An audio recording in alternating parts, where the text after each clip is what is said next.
우리에게 주신 말씀입니다. 요한복음 17장 말씀입니다. 요한복음 17장 1절에서 5절 말씀. 네, 우리가 하나님 말씀 묵상할 때 우리 같이 다 일어나서 공동하겠습니다.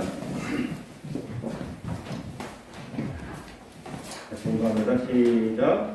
예수께서 말씀하시고 눈을 들어 하늘로 부르시되 아버지 때가 이르렀사오니 아들을 영화롭게 하사 아들로 아버지를 영화롭게 하게 하옵소서.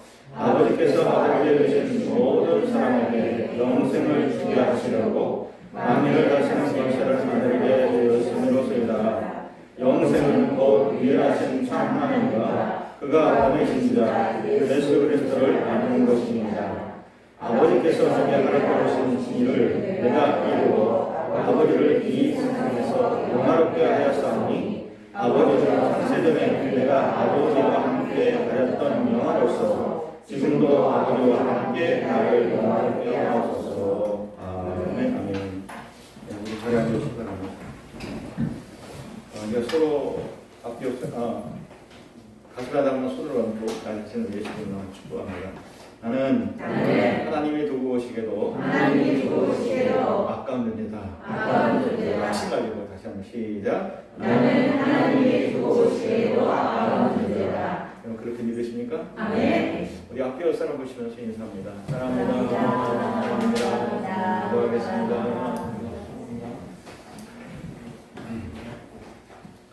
네, 오늘도 말씀을 해가지고 주의 이름으로 축원합니다. 축원합니다. 교회를 개척해 얼마 되지 않았을 때예요. 저희 부부와 저희 교회를 나오기 시작한 김수영, 그때는 이제 청년이었지. 김수영 청년과 한석 청년과 함께 금요일 저녁마다 저쪽 마녀산으로 산기도를 했습니다. 또 제가 전도사로 있었던 교회에 몇 분의 집사님들이 가끔 전화로 연락이 와서 저와 저희 교회를 위해서 기도하고 있다라고 하는 소식을 듣게 되었어요. 저와 저희 교회를 위해서 기도하고 있다는 소식이 그때 저희가 얼마나 큰 위로가 되었는지 몰라요. 캐나다에 저희 이종 사촌님이 계시는데 결혼을 해서 캐나다로 이민 가서 그때부터 이제 신앙생활을 하기 시작했어요. 그런데 새벽 예배도 나간다는 거예요. 새벽 예배 나가면서 매일 새벽 예배 때마다 저와 저희 교회를 위해서 기도하고 있다라고 하는 소식을 듣게 되었어요. 그 소식을 듣고는 가슴이 얼마나 찡했는지 몰라요. 너무나도 고마웠어요. 누군가 나를 위해서 기도하고 있다라고 하는 소식이 이 소식 때문에 목회를 포기할 수가 없었고 물질적으로 어려울 때 용기를 얻게 되었어요. 여러분을 위해서 누군가 기도하고 있다라고 하는 사실을 알고 계십니까? 그 사실을 여러분도 느꼈으면 좋겠어요. 우리 오늘 오신 우리 이하경 자매님을 먼저 소개하고 할까? 우리 이하경 자매님 용지사님을 통해서 우리 교회 오셨는데 잠깐 여기 일어나시죠. 우리 박수를 하나 해주세요. 감사합니다. 우리 홍지사님을 통해서 우리 이하경 자매님 소식을 듣고 저희가 기도해 왔습니다. 그래 여러분을 위해서 누군가 나를 위해서 기도하고 있다라고 하는 그 소식을 들을 때 얼마나 되게 큰 이유가 되고 힘이 되는지 모릅니다. 우리를 위해서 누군가 간절히 기도하고 계시는데 그분은 바로 누구냐면 하나님 우편에서 우리를 위해서 늘 끊이지 않고 기도하고 계시는 예수님이시래요. 말씀 한번 찾아보겠습니다. 로마서 8장 34절 같이 읽을까요? 시작. 누가 정죄하여 죽으실 뿐만 아니라 다시 살아나신 이는 그리스도 예수시니 그는 하나님 우편에 계신 자여 우리를 위하여 간구하시는 자신이라. 우리를 위해서 뭐 하신다고요? 누가? 예수님. 예, 그렇습니다. 하나님 우편에서 우리가 죄를 질 때마다 우리를 변호하시고 우리를 위해서 늘 간구하시는 이가 계시는데 그분이 바로 예수 그리스도시라는 것이에요. 여러분 이 사실을 깨닫고 느낄 수 있기를 주의 이름으로 축원합니다. 네. 자, 오늘 본문은 예수님이 우리를 위해서 기도하는 내용이에요. 예수님이 누구를 위해서 기도하고 무엇을 위해서 기도하셨는지 확인할 수 있는 분명한 메시지를 우리가 찾아볼 수 있습니다. 1절, 예수께서 이 말씀을 하시고 눈을 들어 하늘을 우러러 이르시되 아버지여.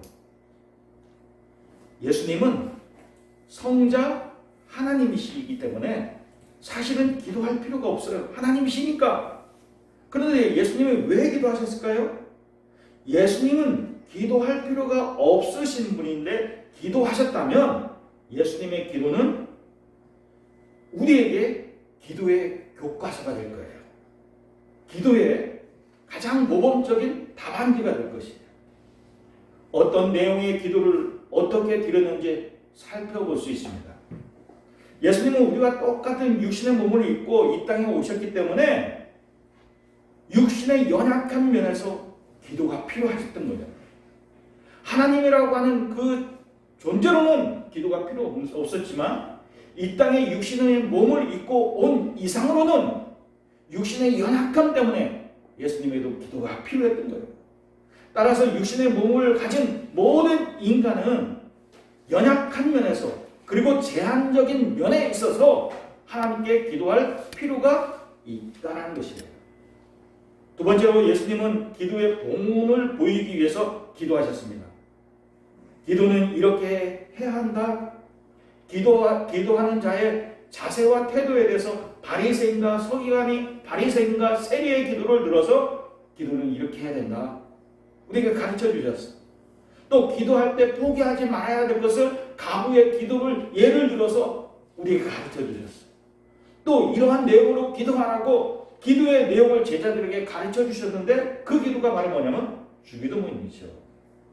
하늘에 계신 우리 아버지여 이름이 거룩히 여김을 받으시오며 나라의 행하시며 이 주님께서 가르쳐 주신 기도예요. 예수님은 기도의 필요와 기도의 공헌을 위해서 기도하셨어요.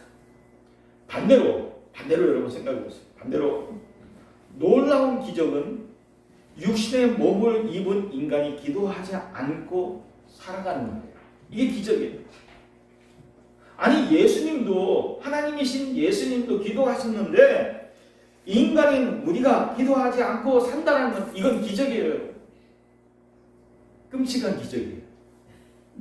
자기 멋대로 자기 뜻대로 살아가는 것을 하나님이 바라볼 때는 이것처럼 놀라운 일이 없어요.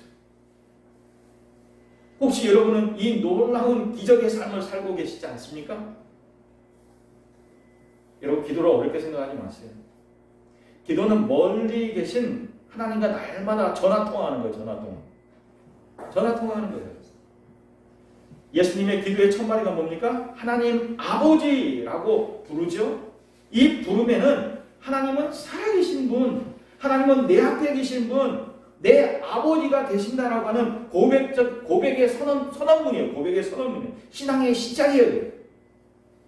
오늘 예수님의 기도의 시작은 하늘을 우러러 이르시되 아버지여라고 시작합니다. 아버지. 우리가 찬양 드렸지만 아버지 어떤 분이십니까? 아버지는 우리에게 있어서 친밀한 관계입니다. 피로 맺은 친밀한 관계. 천륜으로 맺은 관계이기 때문에 무엇으로도 그 관계를 끊을 수 없어요. 아버지하고 엄마하고 이혼해도 아버지와 나의 관계는 끊어질 수 없어요. 하나님과 우리의 관계도 그러한 관계로 아주 친밀한 관계라는 것입니다. 육신의 아버지도 아버지보다도 더 친밀하고 더 능력 많으신, 아니 능력에 있어서 전혀 제한을 받지 않으시는 하나님 아버지께 우리가 기도하는 것입니다. 예수님의 기도는 말씀 뒤에 이루어졌죠. 제자들에게 하신 말씀을 이루기 위해서 아버지 하나님께 기도하고 있는 것입니다. 예수님도 육신의 연약함 때문에, 육신의 제한 때문에 기도하셨다라고 말씀드렸어요. 지금까지 예수님은 제자들에게 많은 것을 가르쳐 주셨고 약속해 주셨어요. 그러나 그 약속을 지키고 이행하시는 분은 예수님이 아니라 하나님이시라는 거예요. 아버지 하나님이라는 거예요. 자, 1절 보세요. 예수님께서 이 말씀을 하시고, 이 말씀은 지금까지 예수님이 제자들에게 가르쳐 주신 말씀입니다.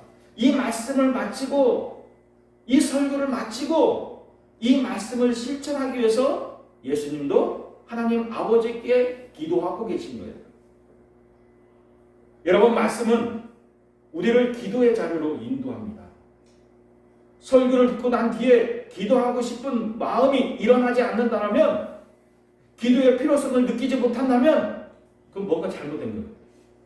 설교자인 저가 말씀을 잘못 전했든지 아니면 여러분이 무감각한 상태에서 말씀을 들었든지 뭔가 문제가 있는 거예요.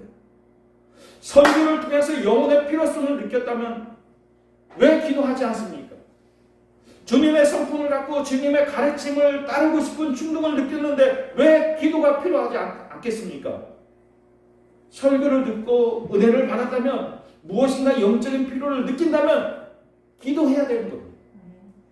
내 힘으로 할 수 없는 거기에 하나님 아버지께 우리는 기도해야 되는 겁니다. 말씀을 들을 때 우리가 느끼는 게 뭐예요? 우리가 말씀을 들을 때마다 우리가 느끼는 게 뭐냐면 하나님의 생각과 나의 생각이 얼마나 다른지를 깨닫게 돼요. 우리가 하나님의 뜻에 얼마나 멀리 떨어져 있는가를 깨닫게 돼요. 말씀 속에서 우리를 향한 하나님의 메시지를 들을 수 있고, 하나님의 계획을 들을 수 있고, 하나님의 영광을 우리가 들을 수 있어요. 이것을 깨닫고 기도의 자리로 나가지 않고 나는 깨달은 것으로 충분하다고 말할 수 있습니까?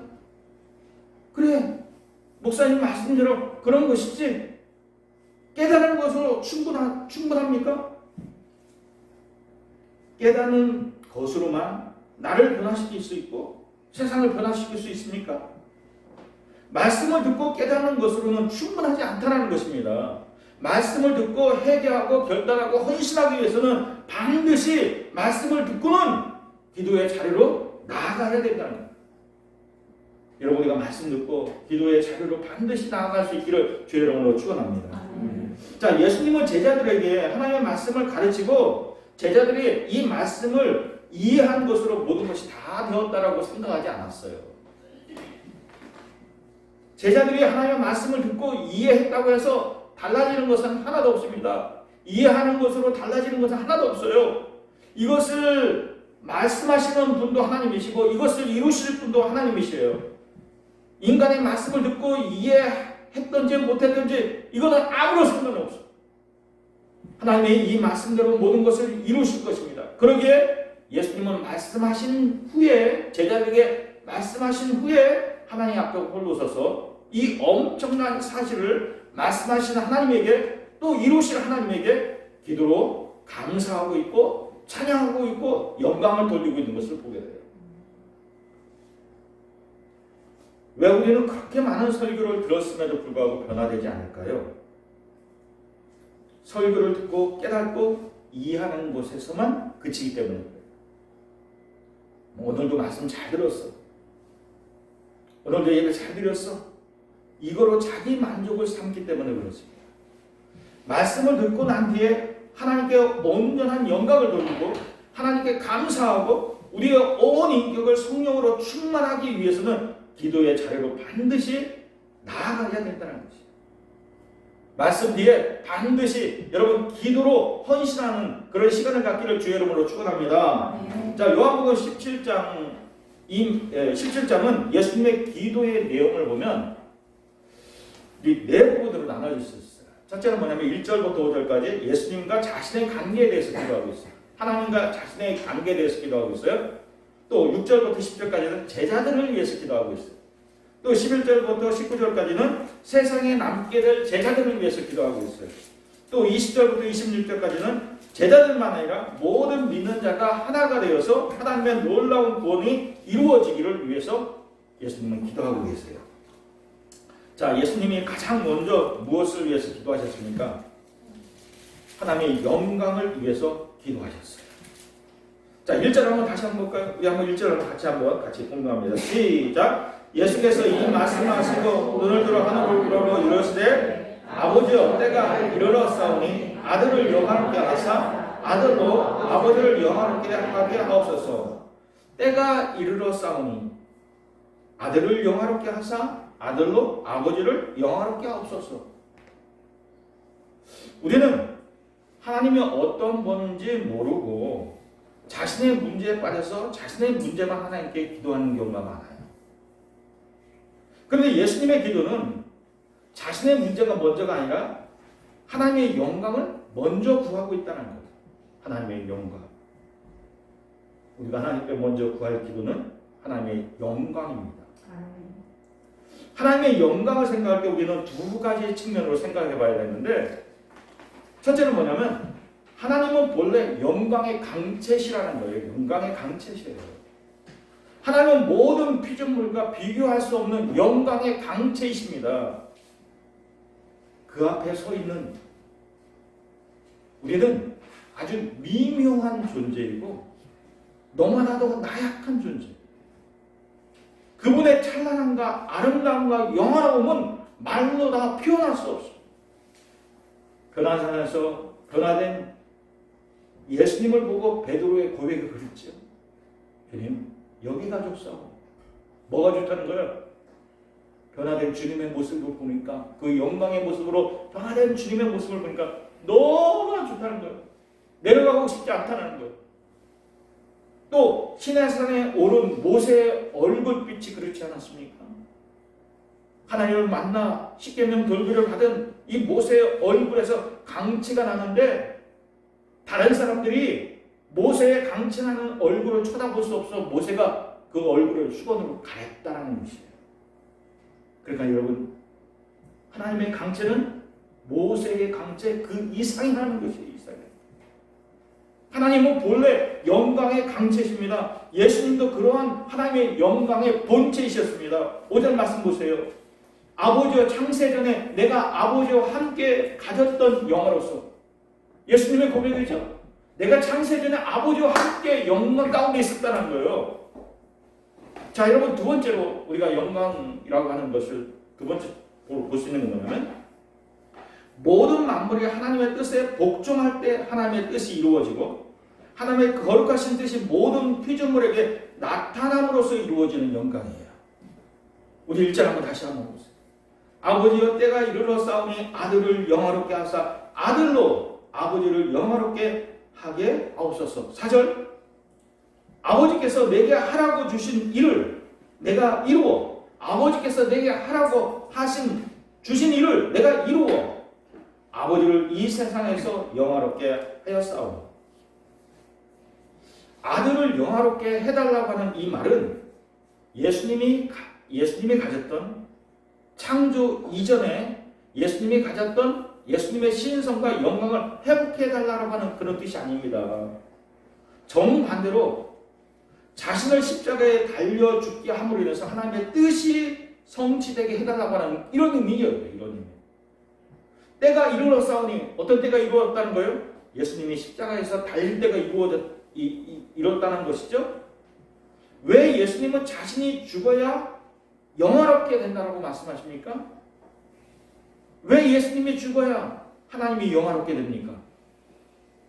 자신이 십자가에 죽어야 하나님의 사랑이 분명히 우리에게 보여지기 때문에 그래요. 독생자 예수님, 독자인 예수님이 죽어서 우리가 살아났다라고 하는 이 하나님의 사랑이 이것보다 더 분명한 것은 없기 때문에 예수님 그렇게 말씀하신 거예요. 여러분, 이보다 더 큰 사랑이 어딨어요? 자기의 아들 독생자를 죽이면서까지 우리를 살리려 하는 이 하나님의 사랑이 이거보다 더 큰 사랑이 어디냐는 것이에요. 그래서 바울이 얘기하잖아요. 우리가 죄인 되었을 때 주님께서 우리를 위해서 죽으셨다. 자, 예수님이 원하는 것은 뭡니까? 그러니까 하나님의 사랑과 하나님의 영광이 자신의 십자가의 희생으로 인간에게 알려지기를 원한다는 것이에요.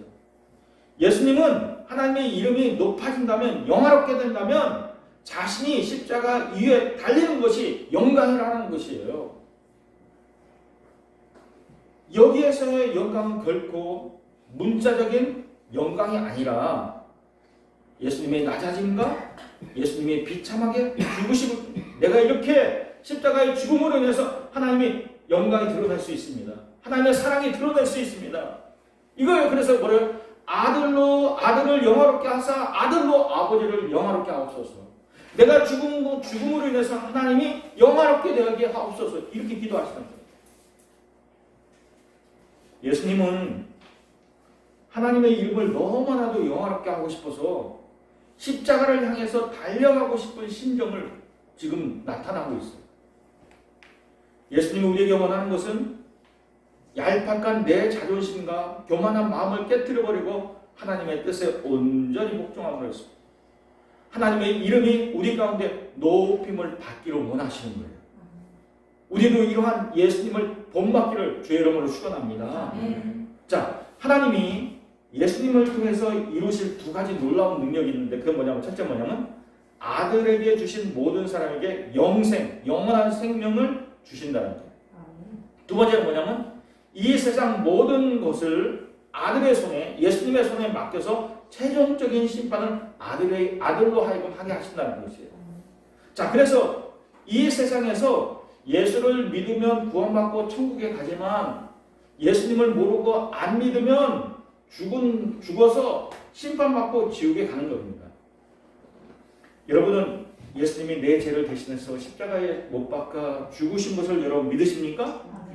예, 그렇습니다. 우리는 이 믿음의 고백 때문에, 이 믿음 때문에 죄에서 용서함 받고 천국에 갈 수 있는 거예요. 자, 여러분 2절 말씀 한번 다시 한번 보세요. 아버지께서 아들에게 주신 모든 사람에게, 여기서 왜 예수님은 믿는 자라고 하지 않고 아버지께서 아들에게 주신 자라고 말을 표현하고 있을까? 이 말은 내가 예수를 믿게 된 것은 내 의지로 믿은 것이 아니라는 것이에요.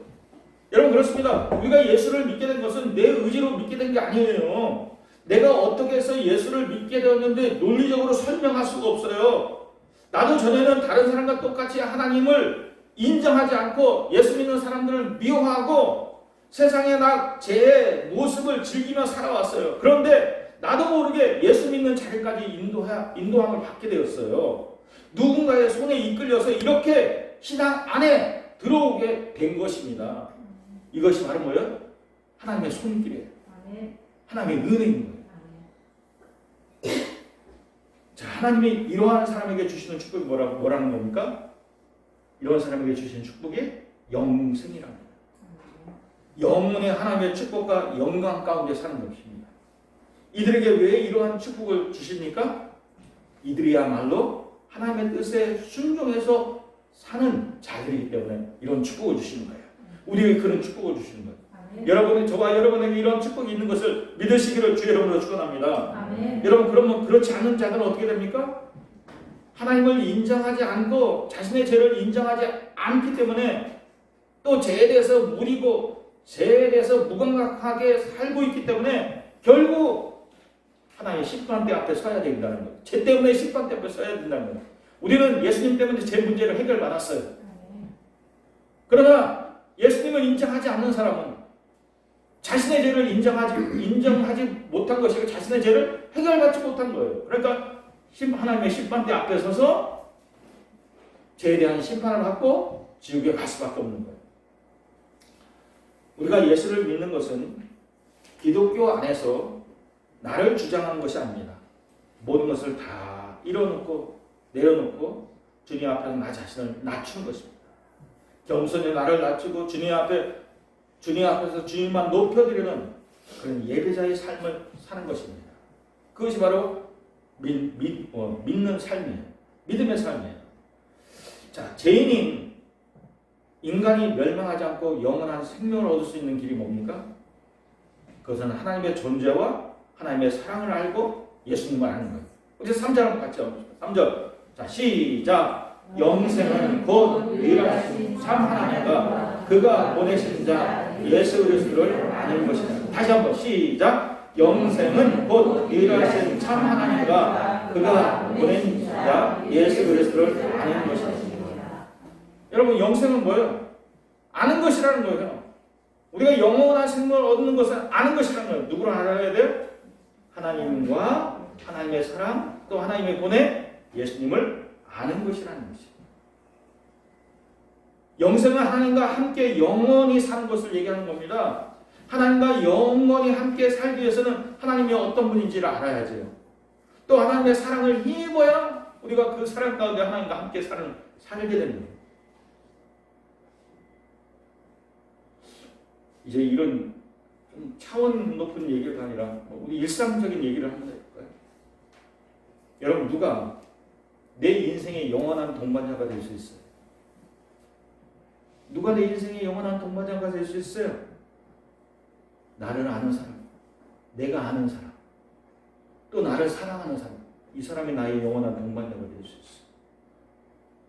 내 마음도 몰라주고 나도 그의 마음을 모르고 그의 사랑을 모른다면 어떻게 그런 사람과 영원한 동반자가 될 수 있습니까?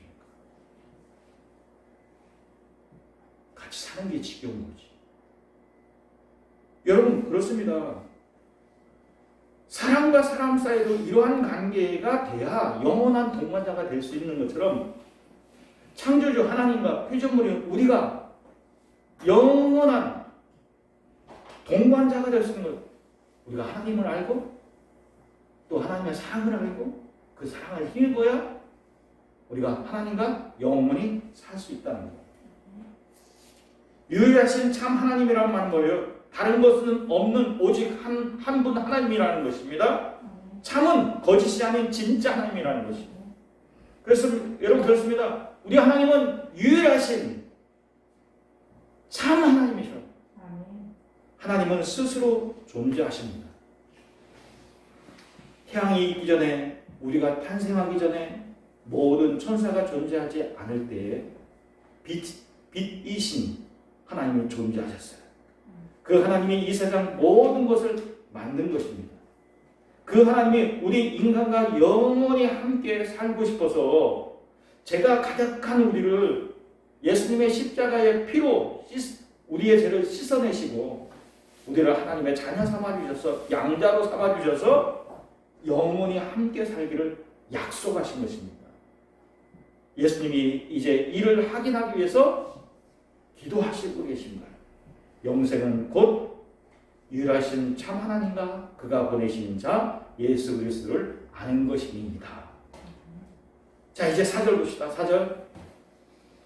아버지께서 내게 하라고 주신 일을 내가 이루어 아버지를 이 세상에서 영화롭게 하였사오니. 내게 하라고 주신 일이 뭐예요? 하나님이 예수님에게 맡겨주신 일이 뭐예요? 이 세상의 죄인, 이 세상의 모든 사람들을 구원하는 일이에요.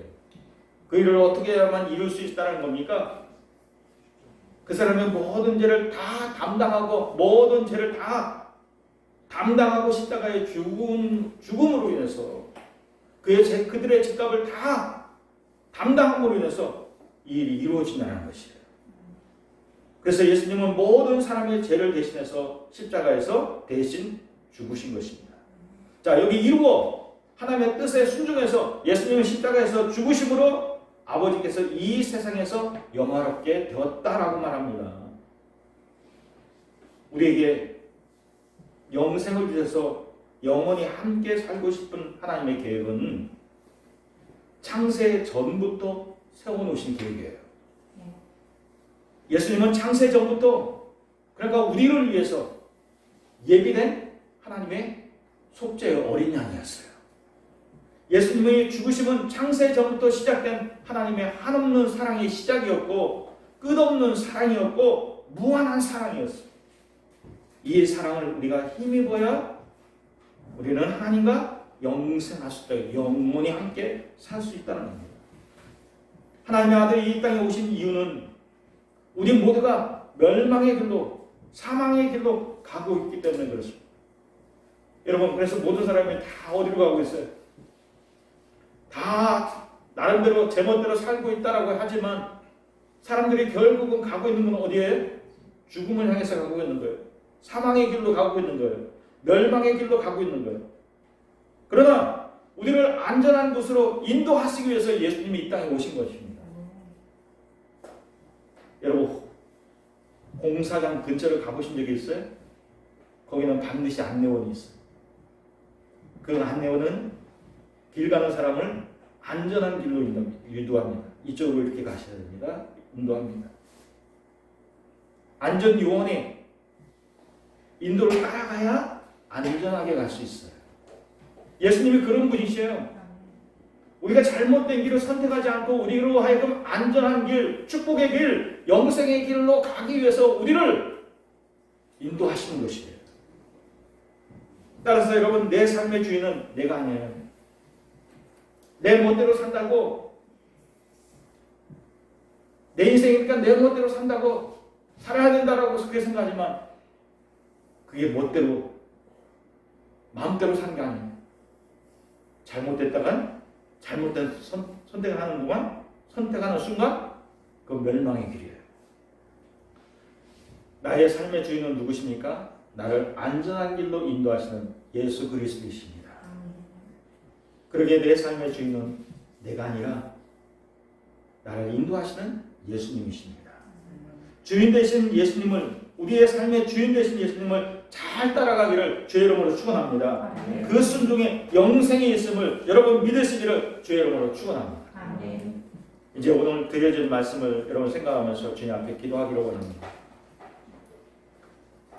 우리가 말씀을 듣고 기도의 자리로 나가야 되는데, 주님, 내가 내 인생이라고 해서 내 마음대로, 내 마음대로 사는 것이 아니라 주님의 뜻대로, 주님의 인도하심을 받고 살아가는 삶이 되게 도와주십시오.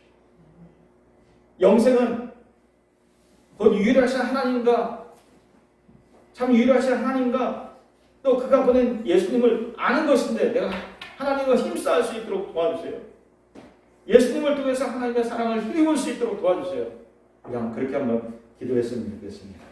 같이 한번 기도하겠습니다. 한 2, 3분 동안